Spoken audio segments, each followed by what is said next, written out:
بین الاقوامی مالیاتی fund IMF نے کہا کہ مہاجرین اور پناہ گزینوں سے متعلق پالیسیوں میں بہتری لا کر اقتصادی استحکام کے نئے مواقع پیدا کیے جا سکتے ہیں۔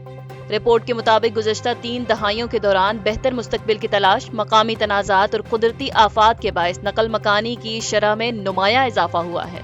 2023 میں دنیا بھر میں 300 ملین سے زائد افراد نے نقل مکانی کی ہے۔ 1995 کے مقابلے میں ترقی یافتہ ممالک اور ایمرجنگ مارکیٹس کی طرف نقل مکانی کی شرح دگنی ہو چکی ہے۔ IMF کا کہنا ہے کہ قانونی رکاوٹوں کے باعث حالیہ برسوں میں غیر قانونی مہاجرت میں اضافہ ہوا ہے۔ ترقی یافتہ ممالک اگر قانونی ہجرت کو آسان بنائیں تو غیر قانونی مہاجرت میں کمی آ سکتی ہے۔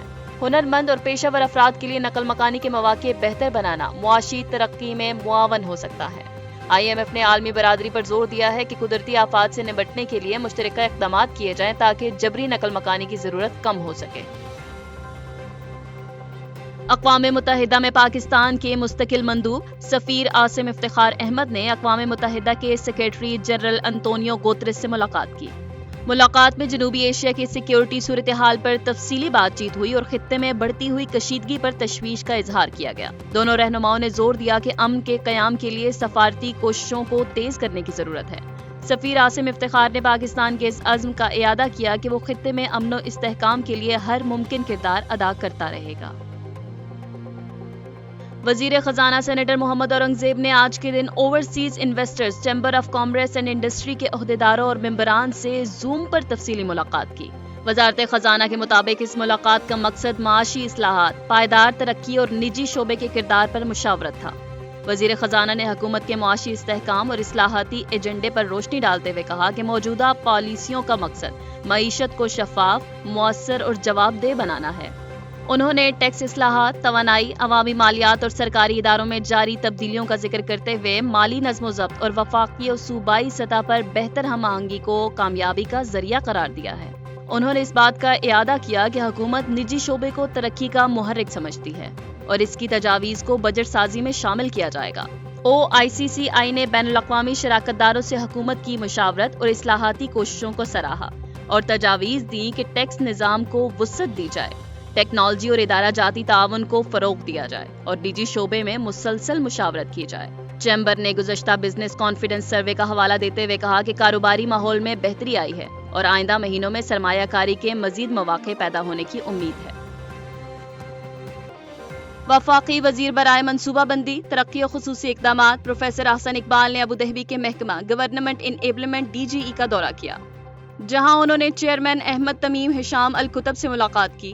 ملاقات میں مصنوعی ذہانت اور ڈیجیٹل ٹیکنالوجیز کے ذریعے گورننس اور عوامی خدمات میں بہتری کے ابوظہبی کے تجربات سے سیکھنے پر تبادلہ خیال کیا گیا۔ پروفیسر احسن اقبال نے متحدہ عرب امارات کی ڈیجیٹل کامیابیاں اور TAMM جیسے پلیٹ فارمز کی تعریف کی اور پاکستان کی جانب سے DGE کے ساتھ تعاون کی خواہش ظاہر کی، خاص طور پر اڑان پاکستان مہم کے تناظر میں جو عوامی شعبے کی اصلاحات کا حصہ ہیں۔ دونوں فریقوں نے ڈیجیٹل گورننس، انسانی وسائل کی تربیت اور مصنوعی ذہانت پر مبنی عوامی خدمات میں اشتراک کے امکانات پر اتفاق کیا۔ یہ دورہ پاکستان اور متحدہ عرب امارات کے درمیان ادارہ جاتی روابط کو مستحکم کرنے اور جدید عوامی سروسز کے فروغ کے عزم کی عکاسی کرتا ہے۔ نادرا نے شہریوں کو ہدایت کی ہے کہ وہ اپنے خاندان کے فوت شدہ افراد کے شناختی کارڈ لازمی طور پر منسوخ کروائیں۔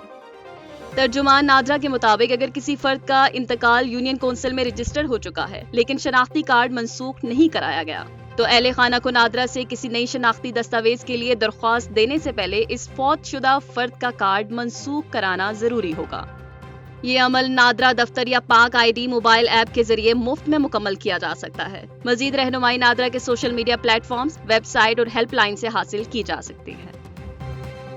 وفاقی دارالحکومت اسلام آباد، لاہور اور پنجاب کے دیگر شہروں میں طوفانی بارشوں کے باعث شدید گرمی کی لہر کا زور ٹوٹ گیا اور موسم خوشگوار ہو گیا۔